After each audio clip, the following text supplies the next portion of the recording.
Hello everyone, I hope आप सब अच्छे होंगे। सो इस वीडियो के अंदर हम टीजीटी साइंस के कुछ क्वेश्चंस करने वाले हैं which is going to be important. So first question है, a concave mirror produces an image that is real inverted and larger. What is the position of the object. So देखो, जब भी हम ऑब्जेक्ट को place करते हैं focus और centre के बीच में, राइट, तो क्या रहता है ना, आपकी इमेज रियल आती है, इन्वर्टेड आती है और मैग्नीफाइड आती है। So the B answer is the correct one. Next question is, two resistors of resistance R1 and R2, right, ये R1 एंड R2 ही है, उनको आपने सीरीज में ऐसे कनेक्ट किया है, राइट।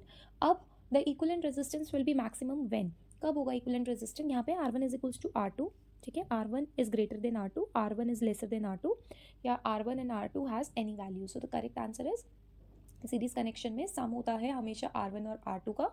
सो R1 और R2 की कोई भी वैल्यू हो सकती है, right. Next question is, an object undergo free fall, ठीक है, और वो कितना डिस्टेंस कवर करता है 4th second of the motion में। तो इसके लिए आप फॉर्मूला लगाएंगे, राइट, और यू विल गेट, यहाँ पे n क्या है आपका 4 है, राइट। सो आपका फॉर्मूला लगेगा 1/2 into 9.8 which is gravity here, and 2n-1 which is 7। 2 into n यानी 8, 4, 2 मल्टीप्लाई बाय 4 यानी आपका हो गया 8, 8 - 1 इज इक्वल्स टू 7। फॉर्मूला मैं यहाँ लिख देती हूँ, u + 1/2 g 2n-1, ठीक है, ये फॉर्मूला लगाया है to calculate the distance covered. So the correct answer when you will be following this method you will get 19.6. Next question is, the focal length of a lens is f। Focal length है lens की f। अगर lens को काट दिया जाता है दो halves में अलॉन्ग इट्स एक्सिस, तो फोकल लेंथ क्या रह जाएगी, ठीक है। तो अगर आप इसको काट दिए जाएंगे तो भी f ही रहेगी, राइट, यहाँ पे डबल f आ गया तो भी f ही रहेगी, वो चेंज नहीं होगी। नेक्स्ट क्वेश्चन है, the power of lens is +2 dioptre, the type of lenses, तो लेंस की टाइप क्या होगी और इसकी फोकल लेंथ भी क्या होगी, राइट। तो फोकल लेंथ कैसे निकालेंगे, 100/2, right, which is 50 centimetre, and 50 centimetre यहाँ भी और यहाँ भी है।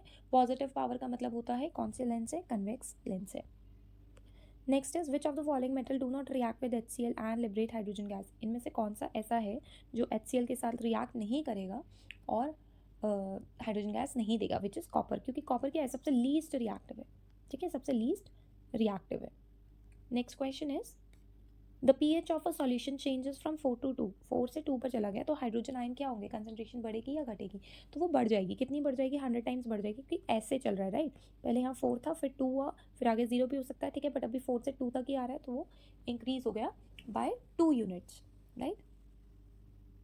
Next question is, which gas is evolved when a metal carbonate react with acid.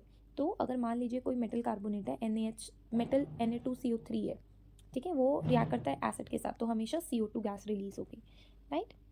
Next question is, an element has atomic number 16। 16 किसका होता है, सल्फर का। What is the number of valence electron in it, कितने electrons होंगे valence, which is 6, क्योंकि अगर आप इसकी इलेक्ट्रॉनिक कॉन्फिगरेशन देखें तो 286 बनेगी KLM शेल्स में, तो लास्ट के इलेक्ट्रॉन्स कितने हैं, 6।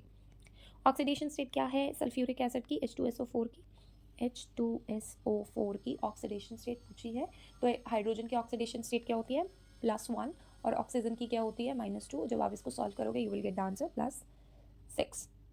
Next question is, which of the following is not a characteristics of mitosis. तो माइटोसिस के अंदर ना क्रोमोसोम नंबर इज हाफ, ये कभी नहीं होता है, हमेशा माइटोसिस में मल्टीप्लिकेशन होता है। नेफ्रॉन किसके लिए काम करता है, नेफ्रॉन किडनीज में होते हैं, तो ये हमेशा क्या काम करेंगे, नेफ्रॉन्स डिसेंडिंग लूप में रहेंगे और वो पानी को एब्जॉर्ब करेंगे, right. So the correct answer is loop of Henle. What happens when the guard cell loses water, अगर गार्ड सेल लूज करेगा वाटर तो स्टोमेटा क्या हो जाएगा, क्लोज हो जाएगा। Which enzyme breaks down proteins in the stomach. Stomach में कौन सा एंजाइम होता है जो कि प्रोटीन का ब्रेक डाउन करता है, विच इज पेप्सिन। अमाइलेज किसके लिए होता है, कार्बोहाइड्रेट्स के लिए। लाइपेस रहता है आपका फैट्स के लिए। बायोस्फीयर, बायोस्फीयर क्या रहता है, biosphere is the term used for all the ecosystem living and non living component of the earth. एक करंट कैरिंग कंडक्टर है, उसे आप पैरेलल रख रहे हो मैग्नेटिक फील्ड में, तो मैग्नेटिक फोर्स क्या होगा, तो मैग्नेटिक फोर्स हो जाएगा आपका 0। ये पहले भी मैंने आपको एक क्वेश्चन कराया था, I think last to last video में कराया था।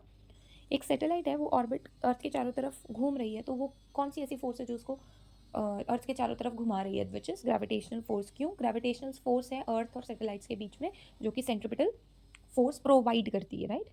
The potential difference across the ends of the conductor, एक एंड यहाँ है एक एंड यहाँ है, तो इसके बीच में जो पोटेंशियल डिफरेंस है वो उससे डबल कर दिया जाता है, तो करंट क्या होगा, तो करंट भी आपका डबल हो जाएगा, राइट। तो V is directly proportional to I, तो V बढ़ेगा तो I भी बढ़ जाएगा। एक ट्यूनिंग फॉक है वो वाइब्रेट कर रहा है 256 हर्ट्ज पे, कितनी ऑसिलेशन वो प्रोवाइड करेगा 0.6 सेकेंड्स में, 0.5 सेकेंड्स में। तो इसके लिए फॉर्मूला आप ऐसे लगाएंगे 256 आपकी हर्ट्ज थी और टाइम पीरियड कितना था 0.5, तो करेक्ट आंसर आएगा आपका 128, right. Next is SI unit of power, very easy, SI unit of power is what. Next question, which of the following is use as a oxidizing agent. Oxidizing agent वो होता है जो oxygen को add कर देगा, तो oxygen को add करने वाला जो रहेगा which is chlorine, right. Next question is which of the following processes does not involve a chemical change. Chemical change, no new substance is formed, but no not a chemical change पूछा है, so that will be, it means it would be a physical change. So question is this solution of salt in water. इनमें ये reaction किसको represent करती है, तो देखो एक सब्सटेंस इसका ब्रेक डाउन हो रहा है, तो अगर ब्रेक डाउन हो रहा है तो ये रिएक्शन क्या है, डिकम्पोजिशन रिएक्शन। इसमें से किसका हाईएस्ट पीएच होगा, lemon, vinegar, milk of magnesia या pure water. The correct answer is your highest pH पूछा है तो मिल्क ऑफ मैग्नीशिया। हाईएस्ट पूछा है, लोएस्ट नहीं पूछा है, तो ये बेस की कैटेगरी में आ जाएगा, एल्कली की कैटेगरी में, ठीक है। क्विक लाइन को जब आप पानी में डालते हो यानी CaO को वाटर के साथ रिएक्ट करते हो तो ये कौन सी रिएक्शन होती है, so it's a highly exothermic reaction, बहुत ज़्यादा हीट रिलीज होती है। Next question is which of the following part control balance and coordination. Balance कौन मेंटेन करके रखता है, which is your cerebellum, right.